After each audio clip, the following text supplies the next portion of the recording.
All right, chapter 9. This is where we're at, guys. This entire chapter is going to be dealing with functions.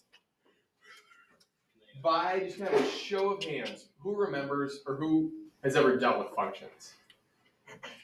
Some of you guys remember it. Some of you guys you probably dealt with it, but you may have forgotten kind of what the functions are. That's kind of hard to see, but yeah, I'm gonna. I think my TV is starting to have issues, so it's getting super faint. So I'm trying my best to make it brighter. I will be writing with dark colors. If at any point you cannot see the stuff that's on the board, let me know and I will make sure to change over to a darker color or try to adjust something. All right, so chapter 9, functions. The stuff you will do today is you're going to be able to determine whether something is a function. So yes, it's a function. No, it's not a function. And number 2, you're going to write a function using what's called function notation.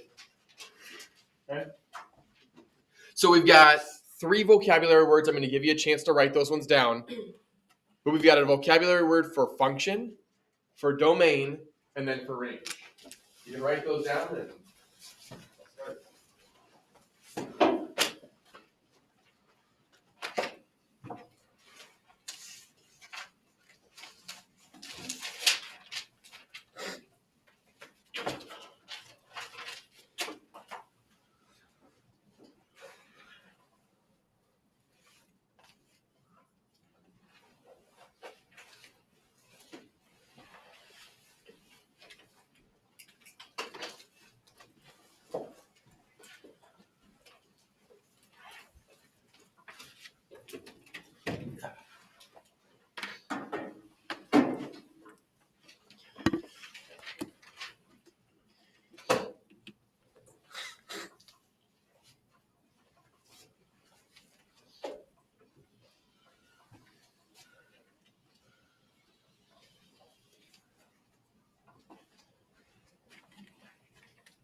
okay. I'm going to talk these words here. I'm going to skip function just for a second. I'm going to go down to these 2. Domain. Domain is going to be the value for x. Whenever we deal with we're going to be putting stuff on coordinate planes, do us a little bit of graphing here. So a domain is going to be anything that has to do with the x. For you people that are in science, and hopefully you remember this, remember when they talked about an independent variable? Some of you guys, I won't tell Miss Meyer, this will be a secret between us. Okay? The independent variable is the one thing that we're going to change. That's the one thing that we're going to have control over. Okay? Independent variable is the one thing that we will change every single time. Then we get to the range. The range is going to be the y. That's going to be what's called the dependent variable. So once we put this into the equation, or once we do something with the independent variable, it will change the outcome. Okay? It will change what our y value is going to be. So when we look at, I'll use your science stuff so we can kind of remember. You guys are dealing with like offspring and stuff like that, right? You have like your dominant recessive traits. Okay, we're going to say when 2 flowers fall madly in love and they have themselves some flower babies. Okay? What were some of the things, like if let's say we had that purple flower and you had the white flowers. What are some different options we could have had? Color. The different color, right? Because of those two flowers making beautiful, beautiful flower families, okay, we're going to get different colored flowers. That's going to be, when we put a new number in for the domain, we're going to get something different for the range. Okay, so using your science term to kind of jog your memory, that's what domain and range are. Biggest thing that you need to remember is that with your domain, I'm going to write it right here, domain are your x values. Your range is your y value. If you can remember that, you're set. Okay, and then the next part, a function. So the function, when we get to there, it's going to be the relationship between each element that the domain is paired with exactly one element of the range. And I'll show you with some graphs. I'm going to show you with this thing first. But it has to be paired up with exactly one. So on this part here, I want to make sure that everything from this side here finds somebody to hang out with on the other side. So everyone over here has to hang out with somebody on this side.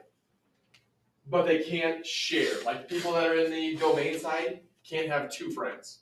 They can only find one person to hang out with. Okay? So when I look at this first one, everything in the domain, slide over this side, everything in the domain has something in the range. So 2 is going to hang out with 1, 4 is going to be with 3, 5 will be with 4, 9 will be with 7. Every single one of these will be a function because they are paired with exactly one range value. Now when I look at this first one, this guy's hanging out with 2 people. He can't do that. So this one will not be a function. If he's hanging out with 2 separate people, 2 separate numbers, this one cannot be a function because it can't be paired with 2 range values. So far, so okay-ish. Okay, we'll do a couple more of these.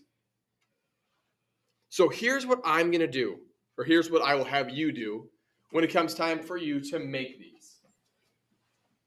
Okay, I'm going to go through and I'm going to put all these numbers into 2 little charts like this. I'm going to make a domain chart and I'm going to make a range chart. Remember to do it in that order so that way domain will be on the left and then range will be on the right. In domain is what letter? The X. Perfect. Range was what letter? And hopefully you didn't forget about this from a couple chapters ago. When we have ordered pairs, it's always in the order of X, comma, Y. Okay? So looking at these numbers that we have here, the very first one I'm going to do, I've got a 5 and I've got a 1. I've got a 5. I've got a 1. Next one, I've got a 6 and I've got a 3. Then I've got a 7 and I've got a 5. I've got an 8 and I've got a 1. 0. Oh, sorry, 0. I lied to you. You guys are the best. Keeping me honest. Okay. A lot of times it's going to be easier if you have these in numerical order. So I got 5, 6, 7, 8. All right. Great thing about math is I usually use a pencil. I got 1, 3, 5. Oh, this one's a 0. I'm going to put the 0 on top. Just so that way they're in numerical order. So I'm going to rewrite it again over here, then I'll just erase it. If you wanted to rewrite the whole thing, you most certainly could, but I had 0, 1, 3, and then a 5. Those ones are all the numbers I had to work with. All right, so looking at my chart before, all these are the numbers I had. I had a 5, 6, 7, 8, and I had a 1, 3, 5, and a 0. Perfect. I'm going to draw my lines to show how they match up. 5 and 1 are together. 6 and 3 are together. 7 and 5 are together. 8 and 0 are together. Are all of these ones only finding one friend? I'm going to say a friend. Yeah. Yes. So is this one a function? Yeah. Yeah. This one is a function because each of the domain is paired with only one range. So each domain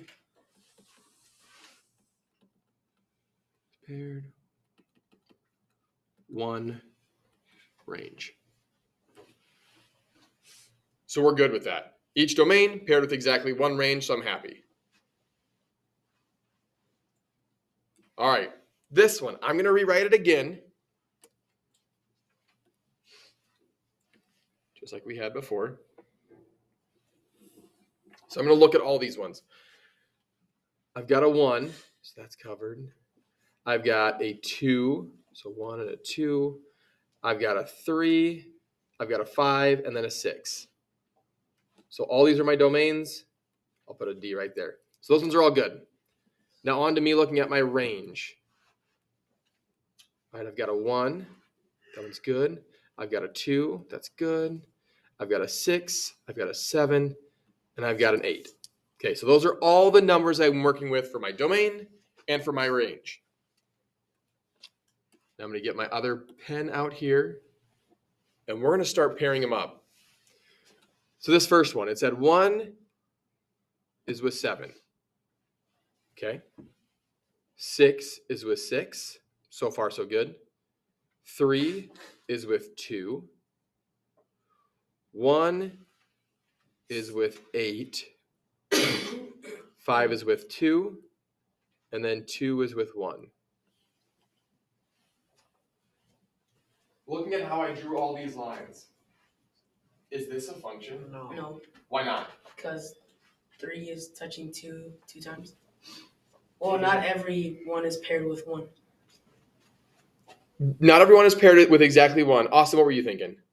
Because the domain is like with two numbers and it can't. Yeah, this guy right here is hanging out with 2 people. Okay? Here. To use the relationship one, this is probably the easiest way to compare it. This one over here, these people they're trying to date someone. Okay, you guys have watched enough reality TV. What happens when someone tries to date 2 people at once? Doesn't go well. It does not go well. Okay, it's going to be a terrible, terrible thing. Sure, you'll be on Jerry Springer, but it's not worth it. Okay? And the only people that are watching that are people that are sick from school that day. So, if this person's hanging out with 2 people, it is a disaster. You can't do it. Okay? So, domain is the one. Austin was right. It's not a function. He cannot hang out with 2 people.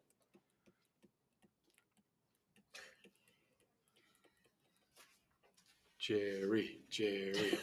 Anyway, questions on that one? Feeling good? All right, I'm going to do another one. Now, bear with me on this one because it is going to try to trick you up a little bit. Oh, not this one. Next one. Just kidding. So this one here, I'm going to go through all my numbers in order. I've got a 1. Perfect. I've got a 2. Perfect. I've got a 3. I've got a 5. And then I've got a 7. Those ones are all good. That's my domains. My ranges over here. My smallest one was a 12. And then a 13. 15, 21, and a 48. On to me drawing those lines. So 3 and 48, they're hanging out together. 7 and 21, 5 and 15, 1 and 13, and then 2 and 12. Everybody, is this one a function? Yes.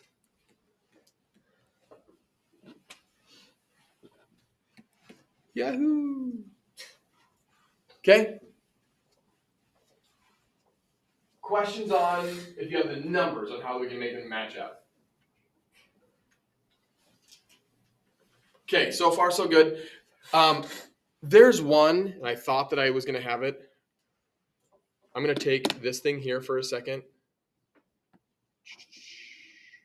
Let's see. I'm going to go right over here. I'm going to pretend like this one doesn't exist. Pretend that it's not there at all.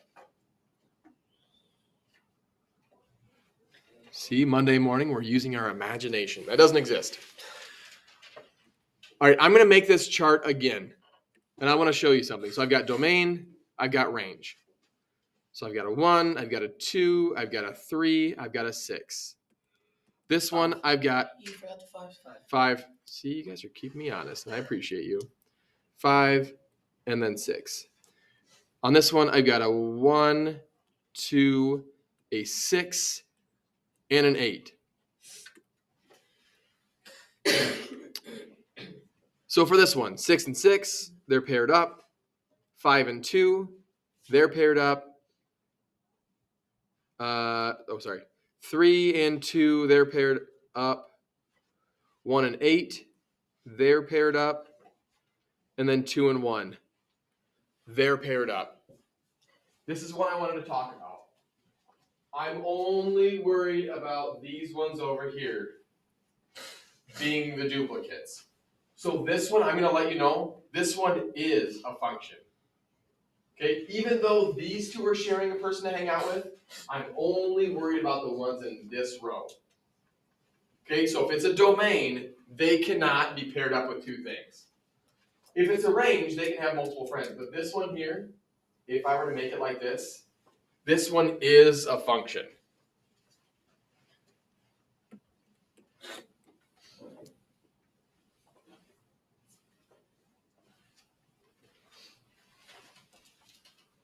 Okay. If you really want to stick with the Maury, who here has actually seen Maury? And you guys know what I'm talking about? A couple of you guys. So this reference isn't even.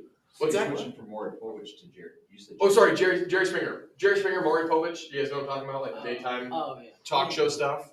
They're always fighting. Okay. I used this reference before and people got it, and I'm starting to see fewer and fewer people have seen it. So I'll use those daytime ones. What's usually the whole entire purpose of it? To find out who the baby daddy is. Find out who the dad is. Does the dad have more than one partner? If we look at domain and just can pretend this D stands for dad, does dad have more than one partner? Yes. If dad has more than one partner, we've got a problem. If dad does not, then we're good. This is how I taught the functions a couple of years ago. You're like, oh, that makes way more sense. So, domain can only have one person they're hanging out with. Got it? Dad's gonna get divorced. Yeah, otherwise we got paternity tests, it's a whole thing. I mean, granted, it makes daytime TV, but at what cost? All right, any questions on this one? No. Someone's gonna get hurt though. Okay, so this one I wanted to show you on how you could make those charts. The next one we're going to do is we're going to go on to actual graphs. Okay, so I'm going to go over to here. We have a brand new method to try to figure out if it's a function or not. Okay, on your paper, we can do something called a vertical line test.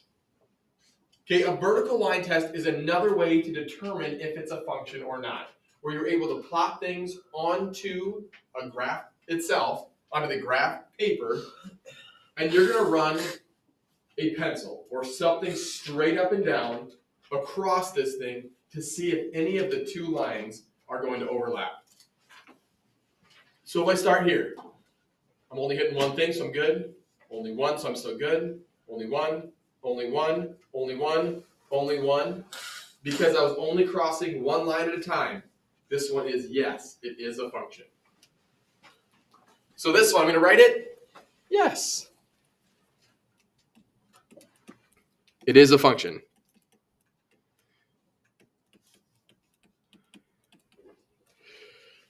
Because as goofy as it sounds, there are different mathematical properties you could go to actually have a line that looks like this.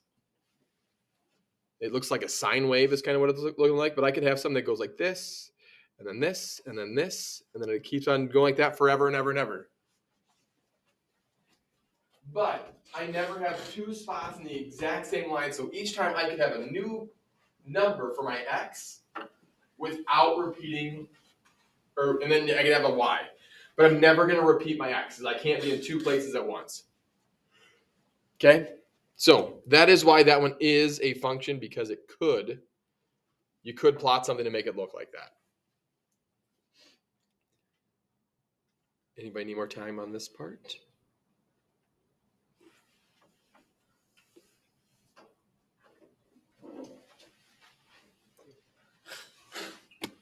All right, so I'm going to use the vertical line test again. I'm going to take my ruler back out.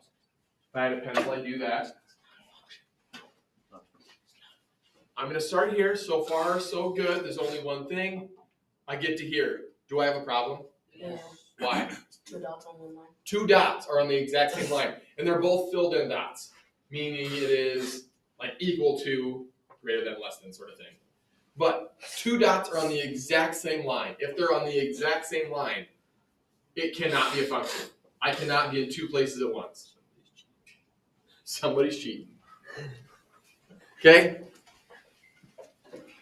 He's supposed to be at my house.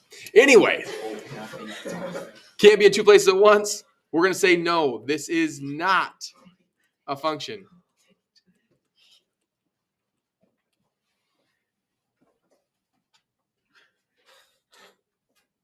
Make sense of the vertical line test? That's what this is called, the vertical line test. Does that make sense? Yeah. Okay? So real quick, something looks like this. Yes or no? What do you think? Yes. Yes. Yeah, it doesn't cross anywhere. These ones we can go pretty darn quick on that part. No. 2 dots on one line. Where do you see the 2 dots line? Stand up, point it. Stand up, touch it. Oh. Whoever. Those ones perfect. These 2 lines right here, they're on the exact same line. They're in 2 places at the exact same time. We can't do that. So that one is not a function.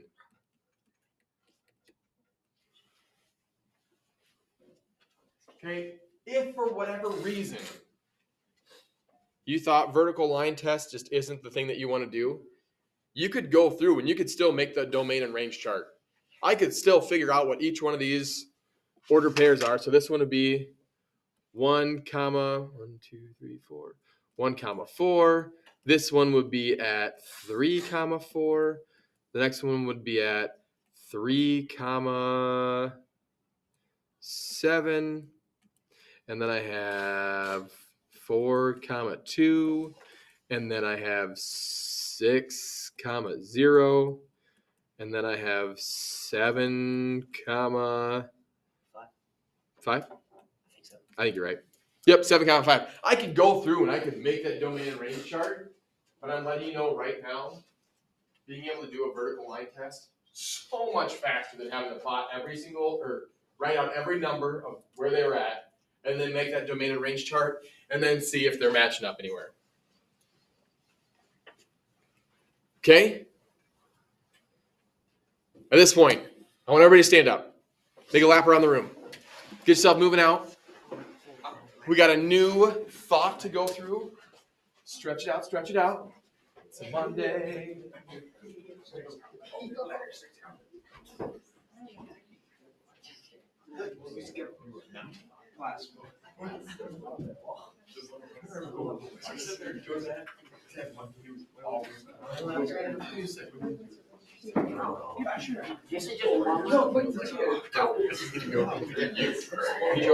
was the one that crossed that. Never there.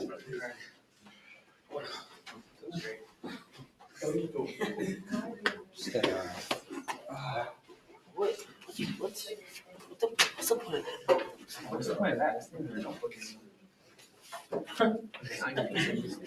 All right, here we go. The next part, the one that we're going to start going through, when I talked about that dependent variable, independent variable, we're going to go down here. When we have a problem, I'm going to explain this kind of in detail. We have this thing called f of x. I don't know if you've ever seen this before, but this thing right here, this f of x is how you say it. So I got f of x is the same as saying this function. We're saying this is a function. So just so you know right now, this is a function and we're going to be able to plot numbers into it. When we have f of x equals something, it's kind of the same as saying y equals whatever this whole thing is on the end, at the end. So like this one, instead of saying f of x equals 14 plus 3x, I'm saying y equals 14 plus 3x. That's really what this function notation is. So that's kind of how we can read this line here. We're saying f of x, or this function, is 14 plus 3x. Okay, remember with my domain, that is my independent variable. That's the thing I can change around. And then when I put that number into place, then I can solve for a new one. So when we do problems like this, and I'm going to show you kind of this method here. This is what we'll use a lot this chapter. And to be honest, this is still what I use with a lot of my geometry students. I think they do the same thing in algebra 2. A lot of times we'll make something that looks kind of like a chart that looks like this. Actually, I'm going to make it a little bigger.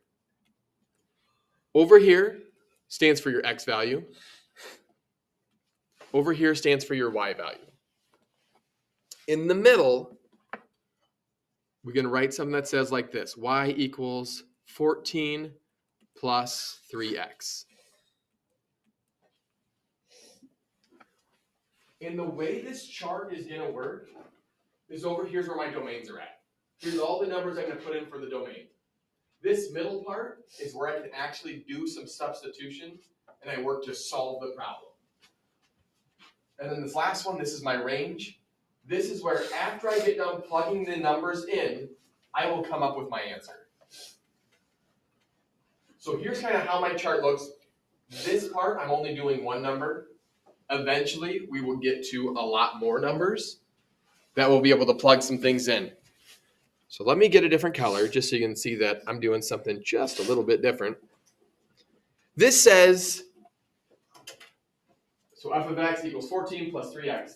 This is saying f of 4, meaning that this function, I want to put in the number 4 anytime you see the x. So my domain, I know, is going to have a 4 right here because that's what it's trying to tell me. And now I'm going to go through and I'm going to substitute that number in anytime you saw the x. So I have 14 plus 3. Instead of writing x, I'm going to write the number 4.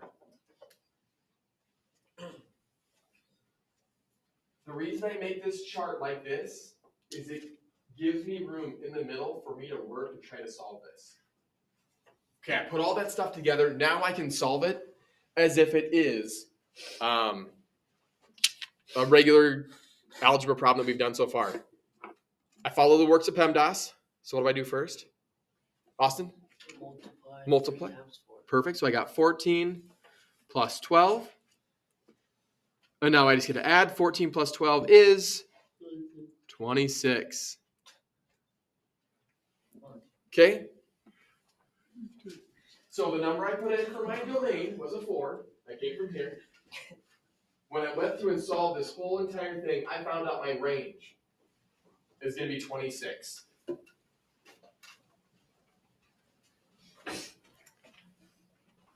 So f of 4 right here, if I had f of 4, I could say f of 4 equals 26. I'm going to show one extra step so that way you'll kind of be familiar with it for a later section. But see how I have a 4 right here and I have a 26 right here? I can put those together as an ordered pair. This right here is going to go in my value for x. That 26 is my value for y.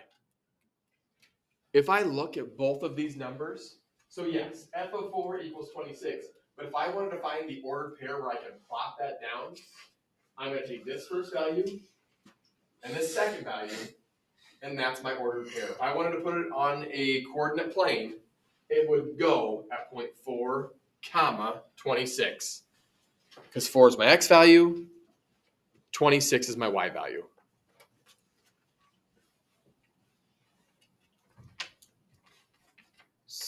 Any questions?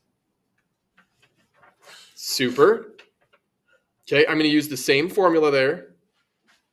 And I'm still going to keep on like making the same chart. I'm just going to rewrite it again. Because it's saying f of -7, it's still going to be the exact same formula. I don't have to change it. So y equals 14 plus 3 times x. I'm going to do the same thing. Instead of for 4, I'm now going to do that for -7. So I get 14 plus 3 times -7. Okay, Daniel, what'd you get? I got 14 plus, I'm going to say, instead of saying plus -21, I'm just going to say minus 21. 14 minus 21 is what? -7. So f of -7 is going to be this number. It's going to equal -7. Or if I wanted the ordered pair, it would be -7, comma, -7.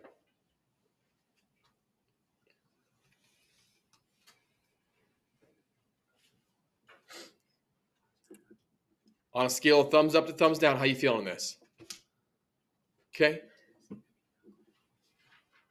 All right. I want you guys to work on this next one. I'm going to give you 2 of them. Before I give you the second part, I want you just to solve for this problem here. I got f of x equals 6x plus 5. And I want you to solve it when x equals 7.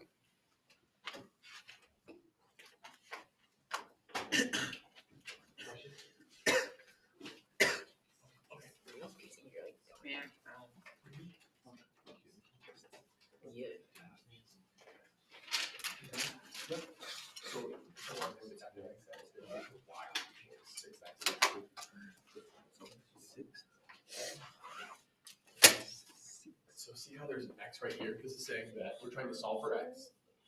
And then it says if x is going to be 7. So whenever it's in parentheses like this, this just tells us we're going to replace the x value with that number every time. So that's why we're doing it that way. That means the function, this function, when 7 is x. That's really what this is saying. I would like them to make the railroad tracks all the time, right? What's that? You would like them to make the Yes, railroad please. tracks? Yes, please. What The same railroad tracks. The one where it looked like. Like on top. Oh, gotcha. I didn't do it, but I'll do it next time. It will help you when we get to later. And there's going to be multiple ones. So we're saying that function when we insert 7. That's kind of that way, the way the mathematicians decided to write it. Instead of having to write y equals 6x plus 5, solve for 7. We're just kind of shorthand for this value. Six x plus 5. No, please don't. Yep, so let's make that little railroad track, little chart here. X value. What? That's the middle part of it.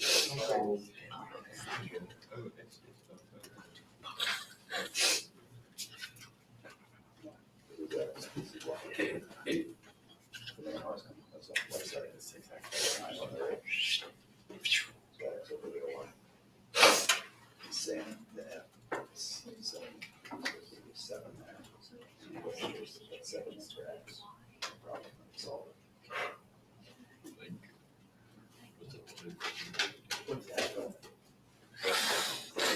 Yeah, so they're just trying to say anything. That's what he's asking. Put it here. Solve for.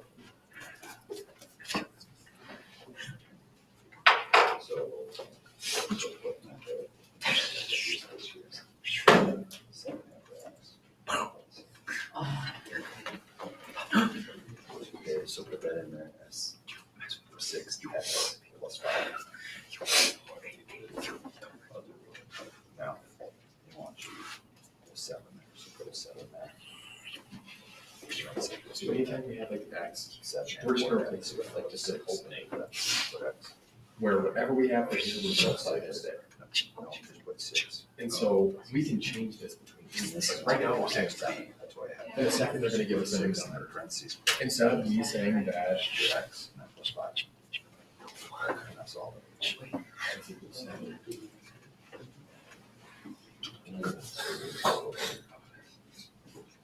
So you don't need to put this here, because you have this guy. That's way more hard. That's all that. instead of me having to write all this extra stuff, So. some petition, saw this as a shortcut, so it's put it in this spot, section, right? Don't worry, I'm just using random numbers. So instead of having to like put a new one in every single time, it lets us know. Oh, yeah. So up here, put 6x plus 5. Now the x is 7. Now it's 6, and then put 7.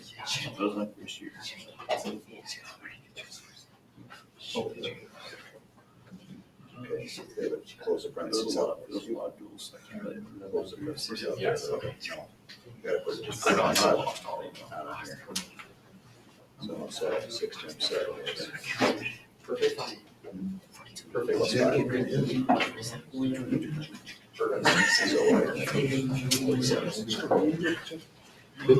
Getting there?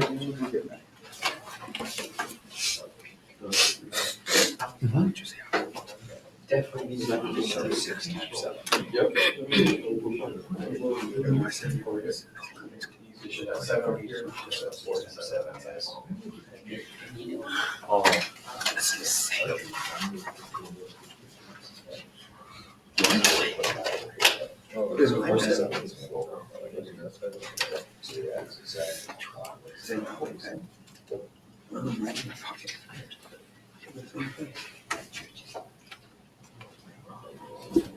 So it's 6 times 7 plus 5.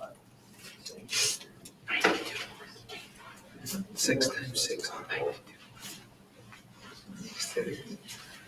6.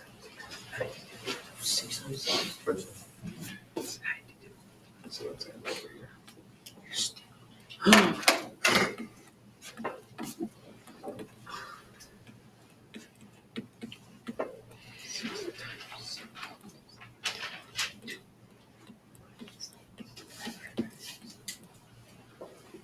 All right, so I'm gonna write this step down. I'm also gonna kind of scroll it down just a little bit so we can do the next number because they're gonna give you another one. So we had x is, the value for x is gonna be 7. So I plug it back in, I get 6 times 7 is 42, plus 5. 42 plus 5 is gonna be 47. So my answer for this one, f of 7, is gonna equal 47, or if I wanted to have my order pair, it'd be 4, 47. Because of the way this chart is set up, I can now do the exact same thing. And instead of having 7, I want to find f of -4, the function for when you substitute -4 for the value of x. So do this one.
What'd you get?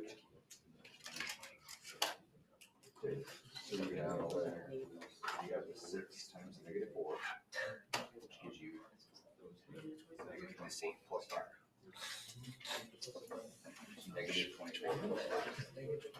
24 minus 5.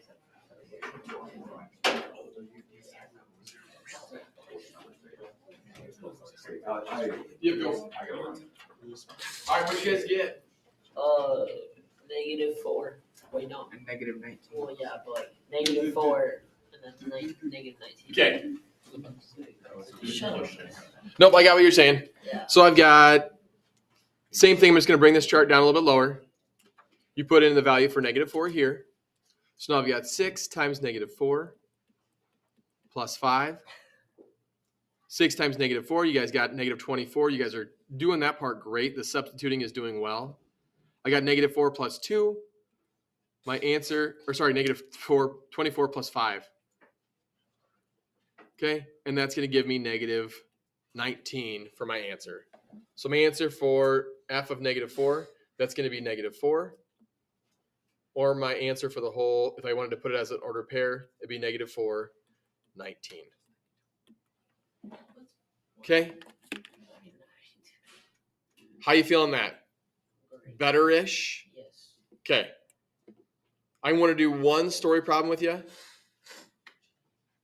Actually, it's going to be a couple part story problem, but I'm going to do this one with you, and then I'm going to give you guys your assignment for the day. It says a whale watching boat travels at a speed of 5.5 miles per hour.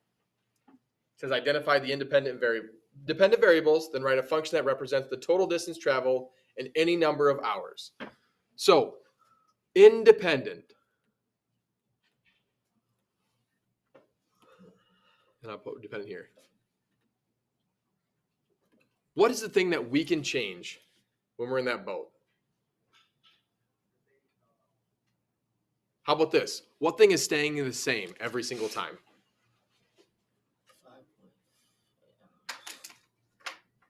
Yeah, we're going to travel 5.5 miles per hour. Thing that's not going to change is going to be 5.5 miles per hour. Right? So we're going to have the same distance no matter, or that's the thing that's going to be getting changed. So what's the thing that'll change if you're in that boat? How fast is going each hour? So the speed's never going to change. We're only going to go 5.5 no matter what.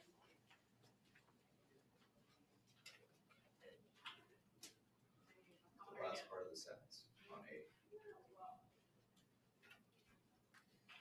The hours. Okay, so what's going to be the independent variable? Yeah, you're right. Say it again. You were right. The hours. Hours in the boat.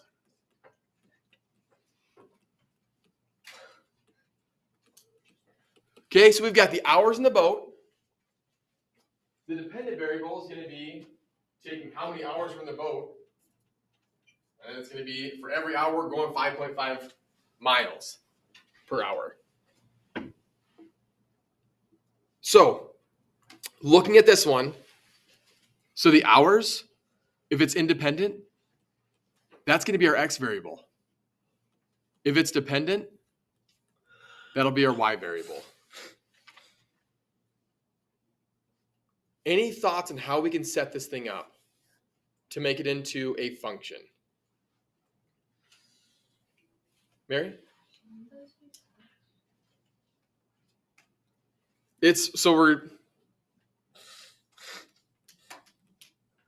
No.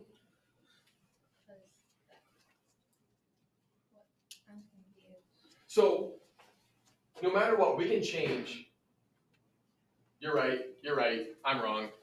Wait, what? We can change. No.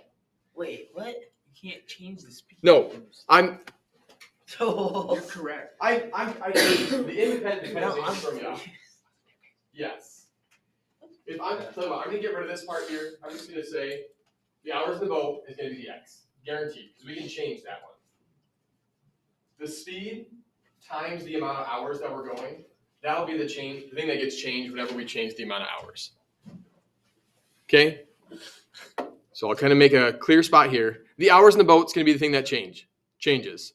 The distance, I'm going to put distance down here, is the thing that we're going to be able to solve every time. So any thoughts on how I can figure out how many miles I'd go in a certain amount of time? You could start from like 1 hour to like 5 hours. Okay, so you're thinking Yeah, start. if I went like and made a chart, so I'm going to have my hours here and my distance here. Yeah. If I did 1 hour, I'd go 5.5. Okay, and then you're trying to say just kind of go through and say 2 hours would be 11 miles.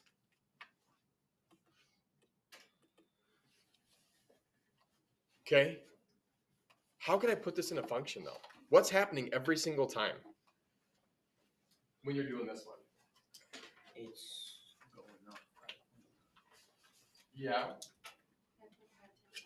Yes. It's going to be 5.5 times x because you're right. Every time it's going up 5.5. So I've got 5.5 times x. After you took that times the x, you ended up with your distance, right? Mhm. What letter would this one be? Why? Y. Okay. So our function for this thing is going to be y equals that 5.5 times the x. So that function that we just made, how would I figure out how to go or how long it took to travel 25 miles? Okay, so it's saying 25 miles. Is that going to be my x value or is that going to be my y value? Yes, it's going to be my y. How'd you know that? Because it's the distance we travel. Perfect. My distance was going to be 25 miles. So my y I said was going to be the distance. My x was going to be the hours. So my distance was 25. I still have the rest of that formula that's above it.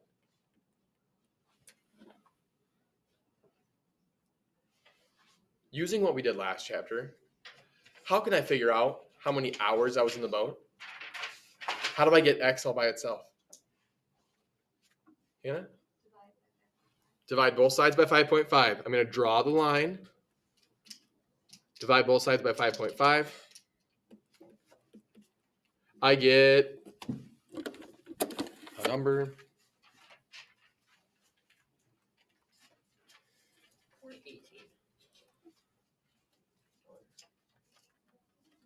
No, I got 4.5 hours. 4.5 equals x, meaning the hours I was in the boat was going to be 4.5 hours. You did 5.5 divided by 25 instead of the other way around. So it was 4.5 hours. Your assignment, yeah, there's an assignment. It is not very long. The first ones are going to be kind of vertical line tests. The other ones you're just going to be plugging it into a function. It's on page 387, 10 through 24 evens.